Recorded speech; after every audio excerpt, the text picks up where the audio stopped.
இலங்கையில் வாழ்ந்த கொல்ல மனிதர்கள் பற்றி உங்களுக்கு தெரியுமா?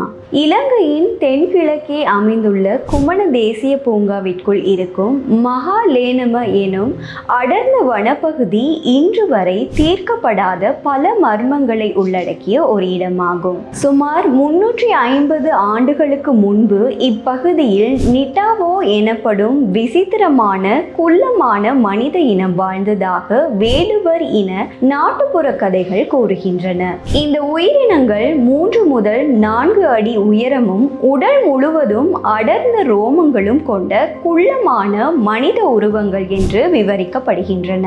வேடுவர்களின் வாய்மொழி கதைகளின்படி நிட்டாவோக்கள் குகைகளிலும் பாறை இடுக்குகளிலும் அல்லது மரங்களின் மேல் அமைக்கப்பட்ட தளங்களிலும் 10 முதல் 20 பேர் கொண்ட குழுக்களாக வாழ்ந்தனர். இவர்களது பேச்சு மொழியானது பறவைகளின் கீதத்தை போன்ற மெல்லிய ஒலியை கொண்டிருந்ததாகவும் இவர்கள் நெருப்பை பயன்படுத்த தெரியாத கருவிகளை உருவாக்காத ஒரு நாகரிகமற்ற சமூகமாக இருந்ததாகவும் கூறப்படுகிறது.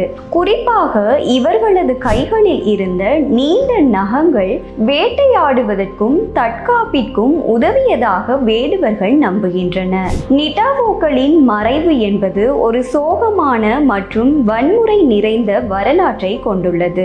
வள ஆதாரங்களுக்காக வேடுவர்களுடன் ஏற்பட்ட தொடர்ச்சியான மோதல்களின் விளைவாக வேடுவர்கள் ஒட்டுமொத்த நிட்டாவோ சமூகத்தையும் மகாலேனம பகுதியில் உள்ள ஒரு குகைக்குள் விரட்டி அதன் வாசலில் தீ மூட்டி அவர்களை மூச்சு திணற செய்து கொன்று அழித்ததாக வேடுவ கதைகள் கூறுகின்றன.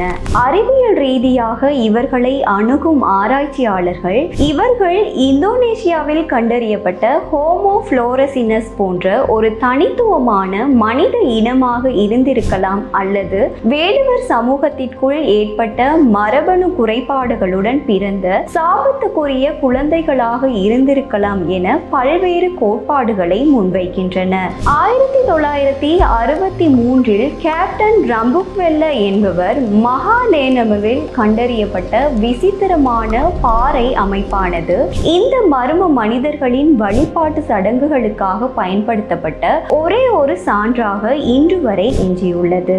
மனித நடமாட்டம் இல்லாத ஆழமான வனப்பகுதிகளில் இந்த மர்ம இனம் இன்றும் மறைந்து வாழ்வதற்கான சாத்தியக்கூறுகள் இருப்பதாக சில ஆராய்ச்சியாளர்கள் நம்புவது இந்த மர்மத்தை மேலும் சுவாரஸ்யமாக்குகிறது.